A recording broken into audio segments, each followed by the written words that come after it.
We all know that working hard won't get you anywhere in today's world and today's economy.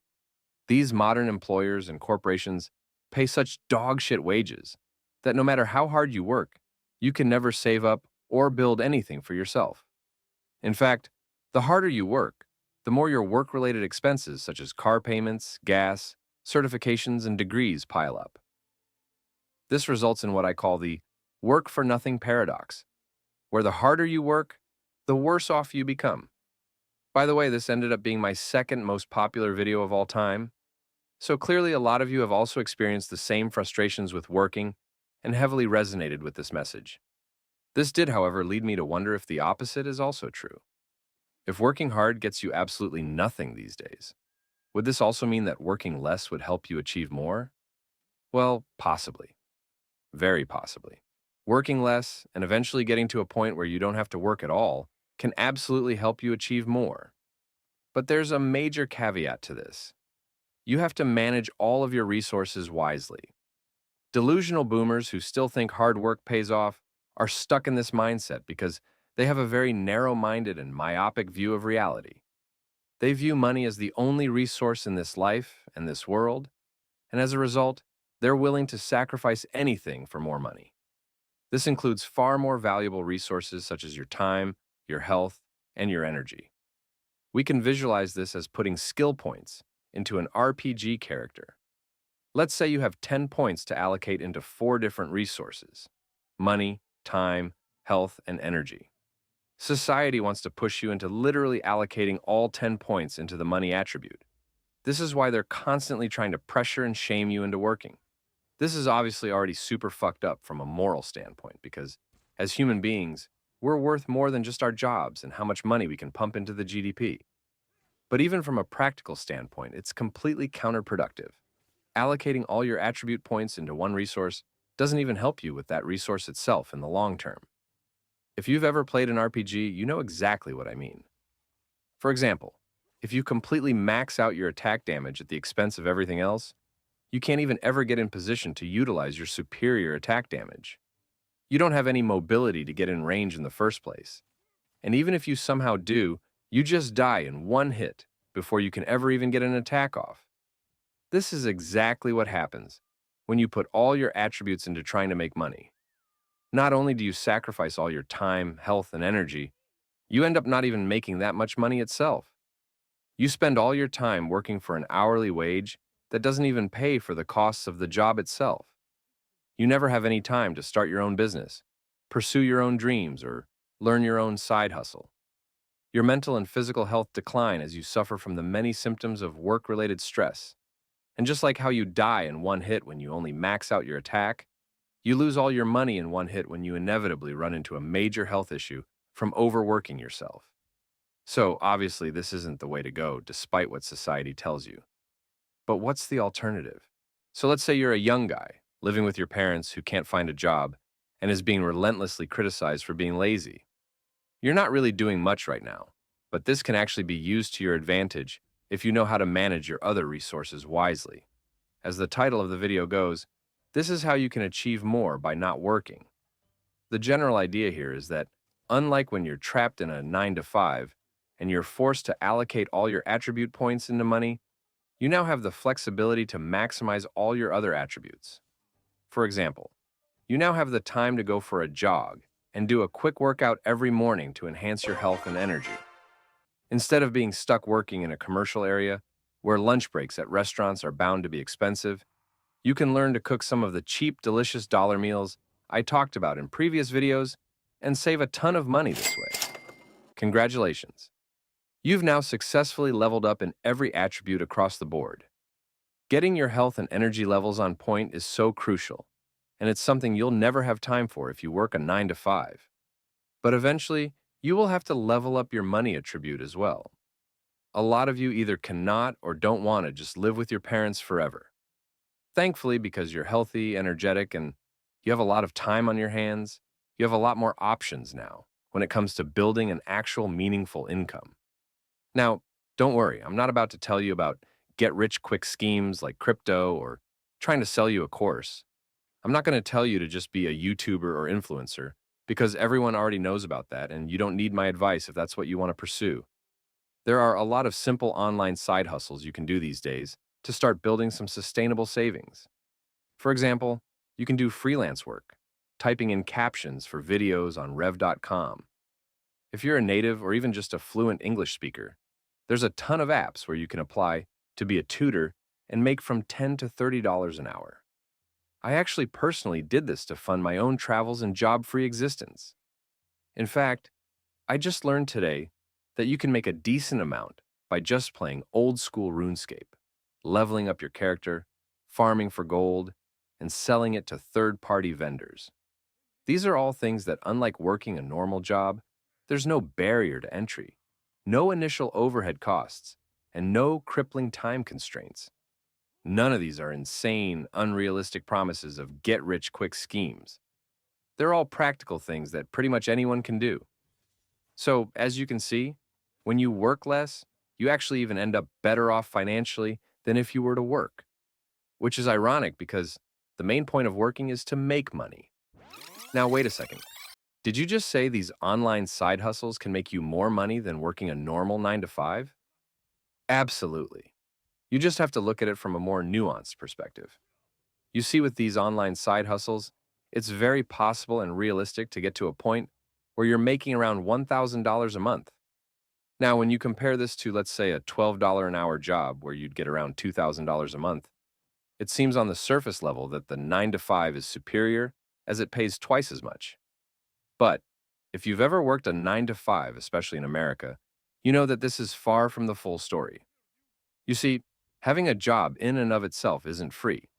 In fact, at this point and with this inflation, job-related expenses almost cost more than the job itself pays you.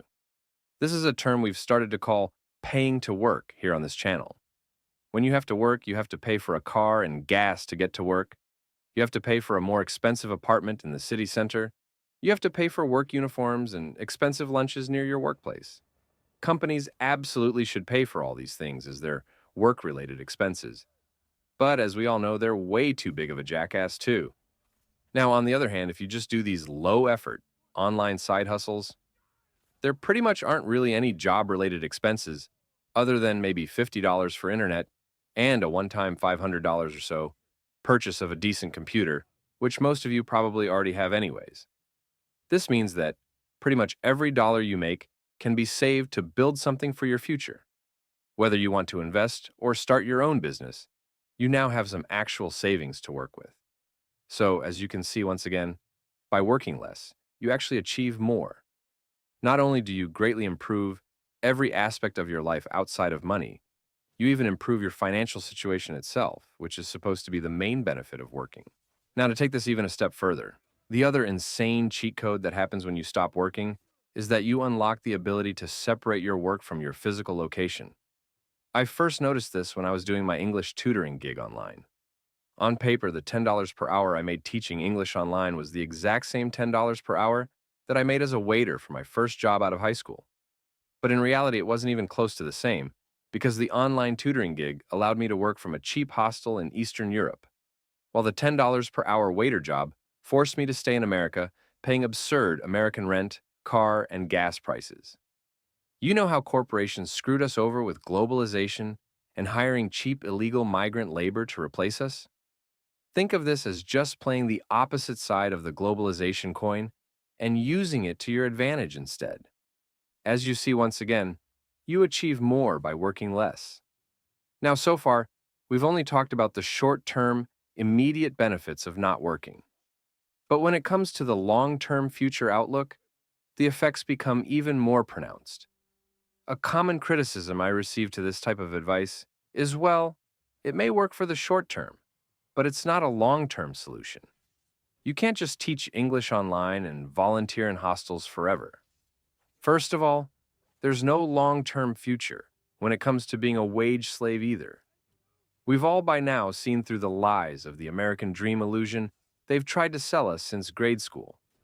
Trying to climb the corporate ladder or accumulate a lot of debt through college is just a scam and a complete waste of time at this point. Your wages won't even keep up with inflation, let alone be enough for you to build any savings. short-term or long-term. But when you refuse to work and just go your own way, even if the online side hustle gigs aren't an insane amount of money, what they do buy you is a ton of valuable time and mental space that you would never get with a job. This extra time and mental space can be used to research investments and start your own online business or YouTube channel. Now I realize a lot of you might be tempted to roll your eyes as soon as I say those words, but hear me out for a second. The reason things like being a crypto investor or YouTube influencer has gotten a bad rap recently is because scam artists promote it to you as a short-term, get-rich-quick scheme. And yes, you're right to be skeptical of that, as anything promising you guaranteed immediate success is likely too good to be true. But when it comes to building long-term wealth over the course of years or decades, it's a different story. Clearly, successful investments and YouTube channels do exist. It normally takes many years to actually build them up. But this is where refusing to work once again benefits you. You will not only have more time to research the best investments and business strategies, you will have more time to actually enjoy them once you do finally figure it out. For me personally, I invested in about 25 failed altcoins and failed at YouTube for 15 years before I finally hit gold with Bitcoin and Tesla. And this channel finally picked up a bit of success. But once again, I know I'm starting to sound like a broken record here. I was only able to do all this because of valuing time more than money and refusing to work a 9 to 5. You've probably tried your hand at a few of these, but got discouraged after the normal initial failure. But if you keep trying for 10 to 15 years, eventually one of your investments, one of your YouTube channels or online businesses, one of these golden tickets to financial freedom is bound to come through. And here's the best part. Once you finally connect on one of these, you will actually get to enjoy life in your youth instead of retiring when you're too old to enjoy the money anyways. And even that is being generous considering this society and economy is so screwed that our generation will be unlikely to see Social Security or retirement anyways. Conclusion. Now, of course, all of this is just a blueprint for how you can and will accomplish more by avoiding a 9 to 5 at all costs. But don't take this as me telling you what to do or how to live. It's ultimately your life and your decision to make. And if you want to just work a stable 9 to 5, there's nothing wrong with that either. Just know what you're getting into. A common response I get to these videos is that if everyone just checks out of society as you recommend, who's going to do all the necessary 9 to 5 jobs? The ironic thing is if more people followed this advice, the people working 9 to 5 jobs would actually get paid way better wages. Right now, it's both impossible to get a job, and even if you get a job, modern corporations pay such low dog shit wages that no matter how hard you work, it won't get you anywhere. This is because everyone is being forced to work right now, and it's created a situation where there's not enough jobs available for everyone who needs one. But if more people checked out of society and went their own way, it would be easier for people who do want to work a 9 to 5 to both get a job and negotiate for much better wages, as there would be a lot less competition for labor. And this, I think, perfectly sums up the video as the cherry on top. By refusing to work, you not only achieve more for yourself, you achieve more for society and the people who do want to work as well. It's pretty much a win-win for everyone. Now, if you want to learn more about the specifics about how you can survive without a job, we go more in depth about it in this video right here. Check it out. I'll see you there.